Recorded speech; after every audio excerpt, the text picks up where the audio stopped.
je sais pas combien de temps je vais avoir parce que l'autre vidéo est en train de charger.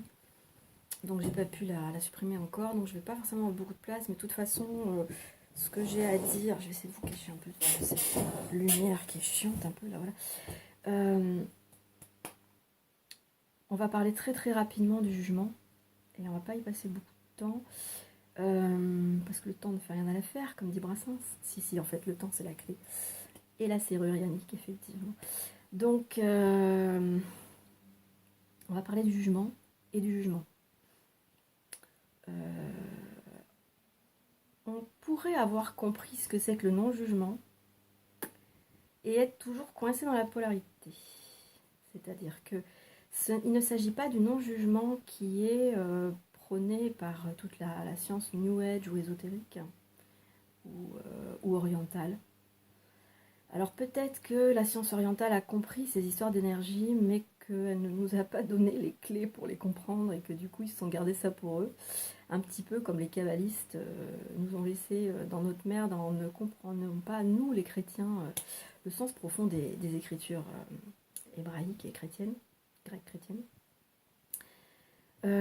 Parce que c'est vrai que les exégètes hébraïques, donc les kabbalistes et autres, ils ont déjà compris depuis longtemps certaines choses qui sont dans la Bible et ils nous ont laissé nous démerder avec nos compréhensions à la noix. Bref, donc peut-être que les orientaux, ils ont tout à fait compris ces histoires d'énergie. Et nous, on a pris l'enseignement des orientaux au pied de la lettre, le non-jugement. Et donc, on en a fait quelque chose de vertueux. Le nouveau piège de Lucifer. La vertu du non-jugement. Pourquoi? Parce que on met encore quelque chose à l'extérieur de soi. C'est-à-dire qu'on va vouloir un résultat de vertu qui sera le non-jugement. C'est-à-dire que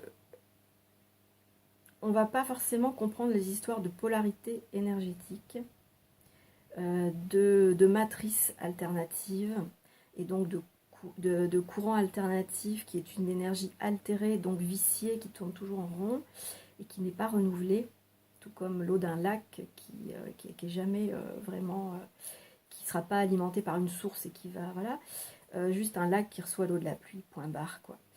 Vous avez différents lacs, hein. Vous avez des lacs qui sont alimentés par une source, donc il y a quand même un renouvellement continuel. Et puis vous avez des lacs qui sont juste des récipients qui reçoivent l'eau de pluie sans aucun renouvellement, je vais la parler, sans aucun renouvellement d'eau pure. Voilà. Et bien c'est un peu ça, quoi, en fait. Donc, quand on sort de la polarité, on se rebranche à la source, c'est-à-dire qu'on enlève le truc qui faisait que la source, elle n'alimentait pas, quoi. C'est-à-dire que en quelque part, le subatome, il fait qu'on fait un barrage à la source et on dérive l'énergie de la source. C'est-à-dire que la source, elle ne donne pas vraiment son plein potentiel de renouvellement, de régénération du système alternatif. Voilà, au niveau énergétique. Bon, je voulais pas rentrer dans un truc énergétique et revenir sur des trucs un peu plus philosophiques, spirituels. Parce que autrefois, on disait le non-jugement, enfin autrefois, il y a encore pas très longtemps, on prônait le non-jugement comme étant la solution à tous les maux de la Terre. Sauf que ce non-jugement-là était philosophique, spirituel, ésotérique. Donc il était encore dans la polarité. Voilà. Et c'est ça le piège du piège. Le piège dans le piège. C'est qu'on croit sortir d'un piège, mais en fait on y est encore sous une autre forme. Ce dont Jiddu Krishnamurti parlait. Vous allez sortir d'une prison, oui, mais en fait vous en construisez une autre. Voilà, en fait, vous sortez pas de la prison, c'est juste une illusion. Donc, sur le non-jugement, on est précisément dans le nœud du truc, hein, voilà, dans le nœud gorgien, ou comme on dit, je sais plus, bref, peu importe. On est vraiment là, à la croisée des mondes, en fait, parce que le jugement, c'est la croisée des mondes. C'est ça qui empêche de passer d'un monde à l'autre, le jugement. C'est une évaluation qui maintient dans le système alternatif du courant qui ne se réalimente pas à quelque chose de supérieur. Voilà. Donc ce jugement, si on le prend d'une manière philosophique, ésotérique, New Age, on va vouloir ne pas juger, parce que c'est pas bien de juger, et parce que ça ne correspond pas à des principes de vertu. Après, on peut avoir une compréhension un peu plus élargie, mais je dirais, je ne vais pas dire que je veux absolument avoir raison sur l'énergie, mais il se trouve que l'énergie, il n'y a que ça qui existe en fait. Il n'y a que ça qui existe, et si on ne comprend pas comment circule l'énergie ou comment elle ne circule pas, parce que circuler en circuit fermé, c'est pas circuler, c'est tourner en rond. Voilà, ça s'appelle un cercle vicieux. Et forcément, l'énergie qui en sort, elle est viciée. C'est évident, quoi. Donc il ne peut n'en sortir que des vices cachés, des vices de forme. Allez, forme encore. Voilà, donc attention à la manière dont on se force à ne pas juger. Si on se force à ne pas juger, on est dans la vertu et on va culpabiliser ce soi ou d'autres personnes qui sont en train de juger. Donc on est encore dans la polarisation.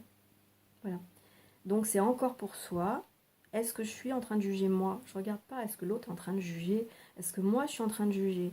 Si je sais ce que ça donne au niveau énergétique, c'est-à-dire que ça me coupe de la source, vraiment, ça fait un barrage, pouf, et l'énergie complètement ailleurs après. Au lieu qu'elle passe, elle est ailleurs. Voilà. C'est parce que je juge soit vertu, soit culpabilité.